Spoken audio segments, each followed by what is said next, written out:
La maîtrise de la colère. Maîtriser la colère et la frustration. Écrit par Owen Jones. Narration par Étienne Benet. Publié par TechTime. Bonjour et merci pour l'achat de ce e-book, ce livre électronique intitulé « La maîtrise de la colère ». J'espère que vous trouverez ces informations utiles et qu'elles vous seront profitables. Les informations contenues dans cet e-book sur les différents aspects de la maîtrise de la colère et les sujets qui s'y rapportent sont organisés en 15 chapitres d'environ 500-600 mots chacun. J'espère qu'il intéressera ceux qui veulent en savoir plus sur la maîtrise de la colère ou le contrôle de leur humeur. En prime, je vous donne la permission d'utiliser le contenu sur votre propre site web ou dans vos propres blogs et newsletters, bien qu'il soit préférable que vous les y réécrivez avec vos propres mots d'abord. Vous pouvez également diffuser le livre et revendre les articles. En fait, le seul droit que vous n'ayez pas, c'est de revendre ou de donner le livre tel qu'il vous a été livré. Si vous avez des commentaires, veuillez les adresser à la société auprès de laquelle vous avez acheté ce livre. Merci encore d'avoir acheté cet e-book. Cordialement, Owen Jones. À propos de la maîtrise de la colère. Lorsqu'on pense à la maîtrise de la colère, il est utile d'examiner de plus près la colère et l'agressivité afin de mieux comprendre les émotions et de s'efforcer d'appliquer des solutions de maîtrise de la colère. Souvent, lorsqu'une personne ressent de la frustration, elle est susceptible d'exploser lorsque les émotions sont éveillées. Cependant, la frustration ne se produit pas du jour au lendemain. Elle survient plutôt lorsque des problèmes sous-jacents font surface.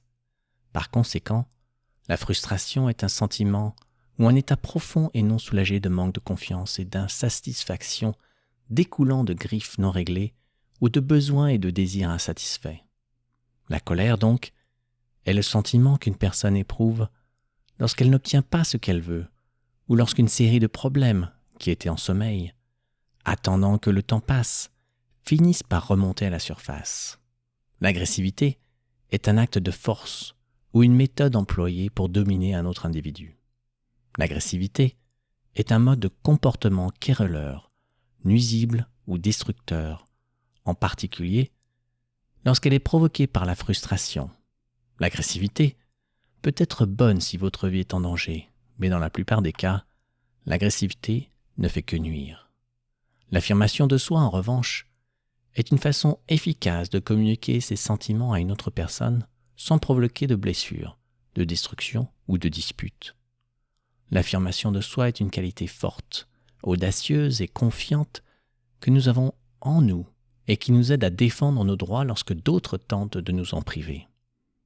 Si nous apprenons la différence entre l'agressivité et l'affirmation de soi, nous apprendrons un comportement adéquat, tout en prenant le contrôle de nos vies et en évitant les problèmes futurs.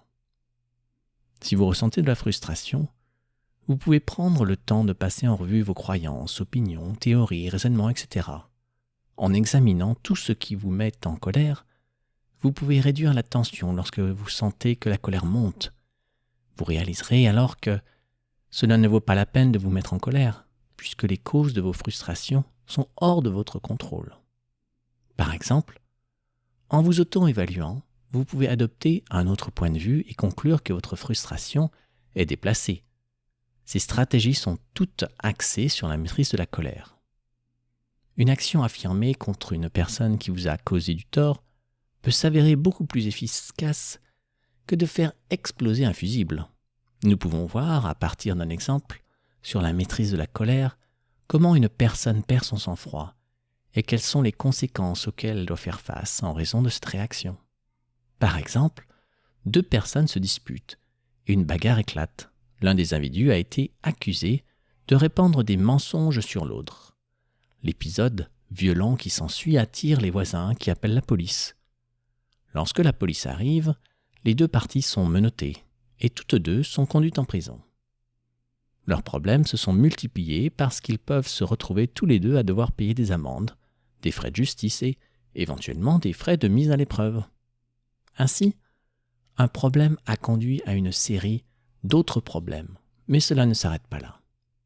Lorsque les 2 hommes auront payé toutes leurs amendes, leurs frais, etc.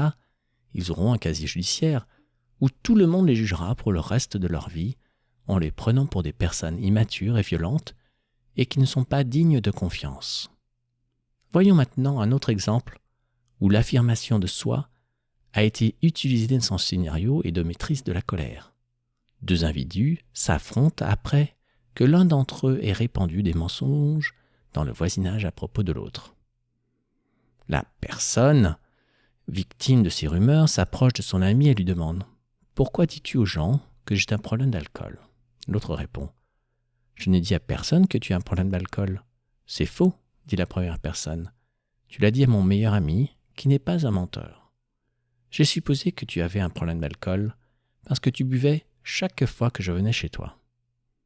Ce n'est pas parce que je bois chaque fois que tu viens chez moi que j'ai un problème. Je refuse que tu continues à traîner mon nom dans la boue et je ne te permettrai plus de venir me rendre visite si tu continues à raconter des mensonges à mon sujet. Les amis ne font pas de mal à leurs amis. Donc, si tu as un problème avec moi, il suffit de m'en parler au lieu d'agir dans mon dos. » Quel beau résultat! Cette personne a fait un excellent travail en s'affirmant et les résultats se révéleront certainement couronnés de succès. Voyons la suite des événements. Je suis vraiment désolé, je ne voulais pas t'offenser. Je te parlerai la prochaine fois que j'aurai un problème avec toi.